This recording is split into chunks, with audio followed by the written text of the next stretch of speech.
Hey guys, it's me, Shayla, and welcome back to my channel, or welcome to my channel if you're new here. In today's video, I'm going to be doing my tips for flying with an infant. So if that's something that keeps you interested, then keep on watching. So if you guys look at some of my older videos, you'll know that my husband is from Barbados, and so when Lily was 5 months old, we made a trip down to Barbados to visit all of that side of the family, her grandmothers, her aunts, her uncles, her cousins, everybody. So it was really amazing, and it was such an experience. I'm so glad that we got to do it. But with traveling with an infant, it's a whole different experience, and that's from everything from the stay there to flying to planning and everything. So I'm going to go over some of my biggest tips for preparing to travel and the actual traveling process with you guys in this video. So the first thing that I want to talk about is your destination where you're traveling, especially if it's international. Make sure that you call the doctor's office, the pediatrician, and tell them that you are planning on traveling and when you're planning on traveling. And you'll need to know where you're going, the city you'll be staying, and all of that kind of stuff to see if they need any additional vaccines. So that's a really important thing. For Barbados, there weren't anything that she needed to be vaccinated for, so that was a win. And also, if you're traveling internationally, make sure they have a passport. Years ago, they didn't need a passport to travel if they were under, I think, 6 months, or was it 2 years? One of those. They didn't need a passport, but now they do need a passport. So Lily got her passport at 2 months. You know, we took the photo at home, which is also a tip I have. Take your own picture because it saves you from having to like hold them up in front of the white background at CVS, and you can just print it out on your own and mail it all in. So definitely recommend doing that as soon as you can. That way you don't have to pay for the expedited one. You just have it and then you can travel. I think it's good for 10 years or something, so might as well, right?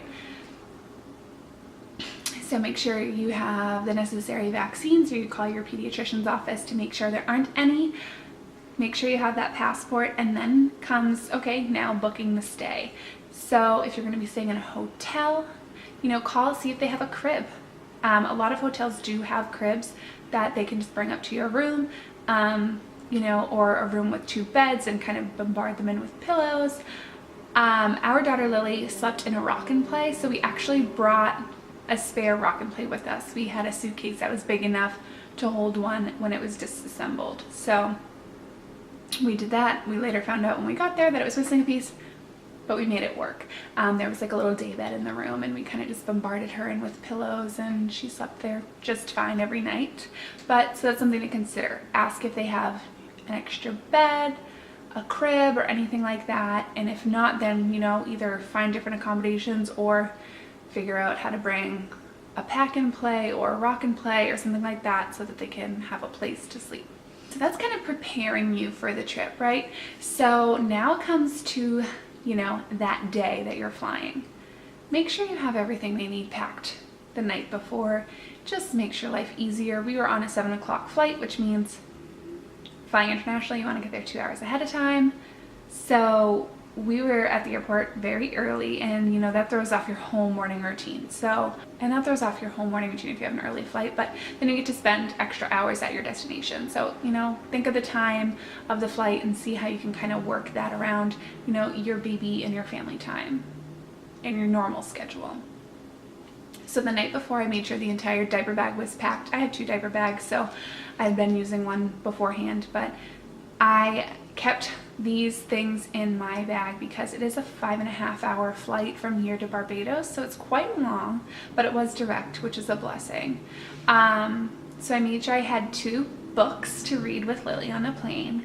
I brought in some teething toys. I brought like 2 teething rings. I brought her little baby doll. She has like a soft stuffed animal baby doll that has a rattle in it, so I brought that as well because she loves that. I brought a burp cloth. I brought 2 large empty bottles to make her formula with. I brought 2 small bottles that were filled with my breast milk, and I filled them up 3 ounces each. The regulation for breast milk is, you know, just bringing a reasonable amount for 1 full day is what they allow in TSA, and they don't like test strip it or anything. They just scan it to make sure that it is breast milk, which is fine, but I didn't even want to have to go through that whole process, so I just made sure that there were just 3 ounces in each bottle to kind of avoid that whole thing. And I made sure that those were refrigerated up until the time we left, and she actually drank those on the plane, or no, but right before we got on the plane actually. So she ate those, and then I didn't even have to worry about how long they had been sitting out or anything like that. So make sure you have the extra bottles and the extra nipples and the covers. What I did, because Lily does supplement formula with her breast milk, I portioned out her formula powder into 3 scoop bags. So I just had a bunch of Ziploc bags in her diaper bag filled with 3 scoops in each. So that way I didn't have to worry about measuring, pulling out the can, doing all that. When she was hungry, I could just pour the formula into one of the bottles. And then get yourself a bottle of bottled water at the airport, or if you want to fill up a water bottle, an empty water bottle that you bring yourself at one of the water fountains, you can do that too. But we just bought a bottle of like Dasani water at the airport, and that way we could just make her bottles at our seat without having to stop the flight attendants or anything like that whenever she needed it. Other things to make sure you have in your diaper bag, obviously diapers and wipes. I recommend having a changing pad as well. If you're not somebody who has one of those, you can buy it on Amazon pretty cheap, because the airplane bathrooms, they do have a changing table in them, but they don't have the covers for them. So it's nice to just have your own changing pad to throw down and not have to worry about, you know, cleaning it all off and doing all that stuff.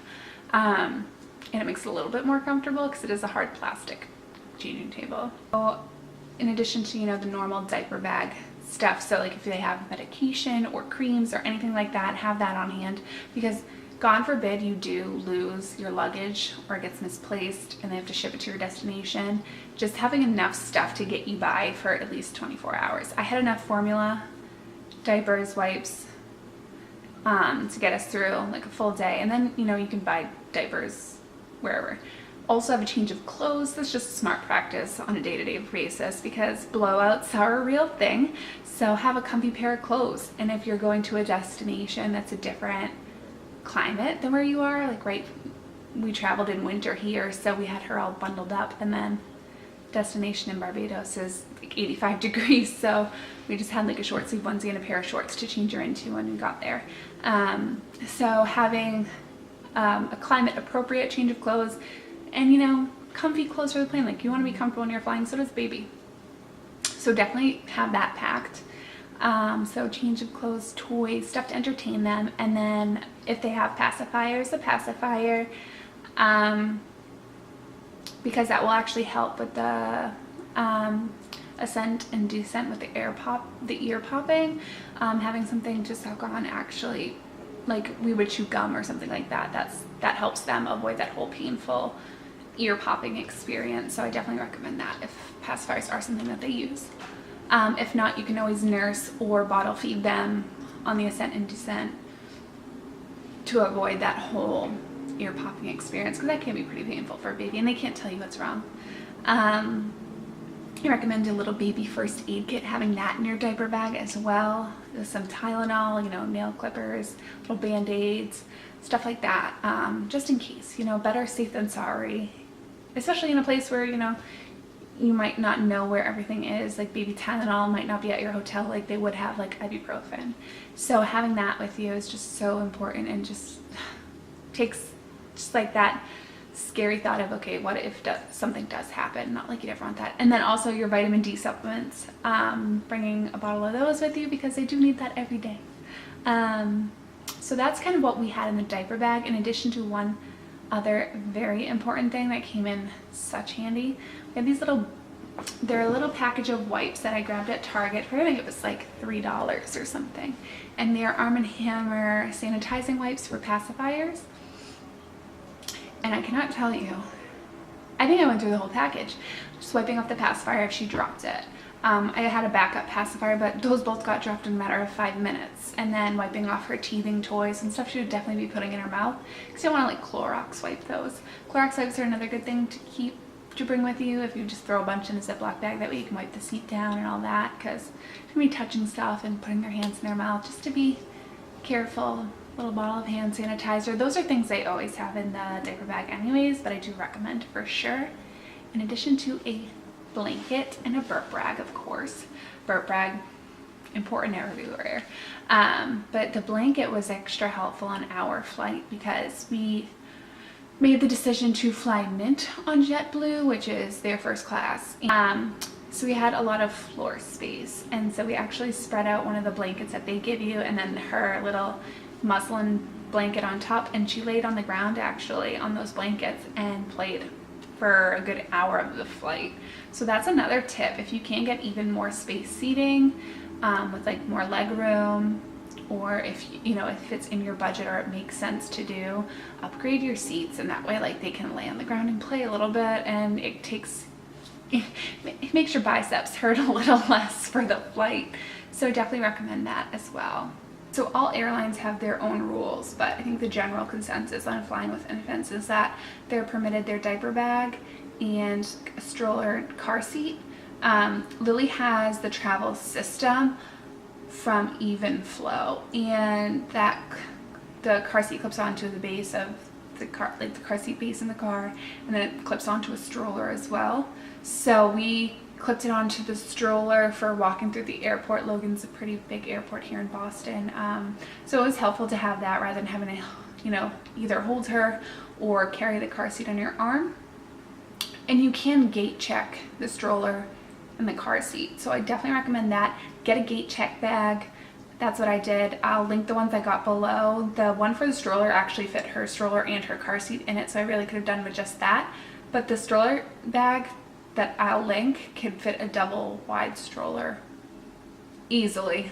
So that's definitely something I recommend. That way it's protected, and when it goes under the plane, it's not going to get covered in dirt or germs because you don't have a place to wash it off when you get there. So I definitely recommend grabbing one of those. And so we talked a little bit about, you know, the diaper bag being packed, and passports, vaccines, day of traveling with the gate checking your bags. And the other thing is, so packing your actual stuff. Pack like double the clothes that you need. They're so small anyways, they don't take up that much room. I packed an entire pack of diapers, not a whole box, but a whole like sleeve of one, because if you do the math, and they go through 8 a day on a bad day, or whatever that number is. You just multiply it by the days you're there, add an extra day. Some people I know will have diapers shipped, so if Amazon ships to where you're going, set that up ahead of time. They can deliver it to the hotel too. Or if there's a store nearby that carries the kind that you like, go ahead and do that. I threw an extra pack of wipes in. I threw sunscreen, bug spray just in case. I brought tons of blankets, like thin blankets, just to put over everything, guard from the sun, things like that. Just make sure you have climate appropriate things for your destination. And another thing I didn't think of until we landed in Barbados was a bottle brush, like a cleaner to clean the bottles, and soap. I didn't bring those, and we stayed at a bed and breakfast. And so we just ran to the local grocery store and bought ourselves like a little bottle of dish detergent and like a cheap bottle brush, and we used that, and that was great. We cleaned them out in the hotel room whenever we needed to, which was awesome and super convenient. So I definitely recommend, if you can, bring one of those. If not, buy one when you get there. Make sure they have a little store that you could buy one of those, like a grocery store around. So those are my tips for traveling with an infant. I think I covered everything. If you guys have questions, or if you guys have good tips for traveling, leave them down below. I'd love to know, because we plan to do as much traveling as we possibly can with Lily. It's definitely, I think, pretty easy to travel with them when they're not running or crawling yet. They don't want to escape. They're really content kind of sitting on your lap and hanging out with you. So we're going to try to travel as much as we can in the next few months to avoid kind of chaos. I was a little worried about traveling with an infant because I had heard so many horror stories from people, and other passengers on the plane will kind of give you a little sass for traveling with an infant. Like, everybody looks scared. People want to like move out of your aisle when they see you have a baby, things like that. But Lily didn't make a peep on either flight. She was really happy, and people were actually telling us, like, I didn't even know she was on the plane. People were thanking her for being such a rock star on the flight. She's a pretty easygoing baby to begin with. She took 2 little naps on the flight, ate, played. She was happy as a clam. So I think just being prepared and being as calm as possible definitely helps your baby do the same and be calm during the flight and that whole process, because it can be chaotic. But if you have everything, read all the rules for your airline, make sure everything's set up. Babies really feed off of your energy, so if they see that you're calm and cool, collected, they're not going to be anxious either. So I hope that these tips help you guys to have a calm, cool, collected vacation if you are traveling, especially internationally. Like I said, if you guys have any tips or have any questions for traveling, leave them down below. I'm excited to read them. And if you did like this video, please give it a thumbs up. Hit that subscribe button with the notification bell right next to it. And I'll see you in my next video. Bye.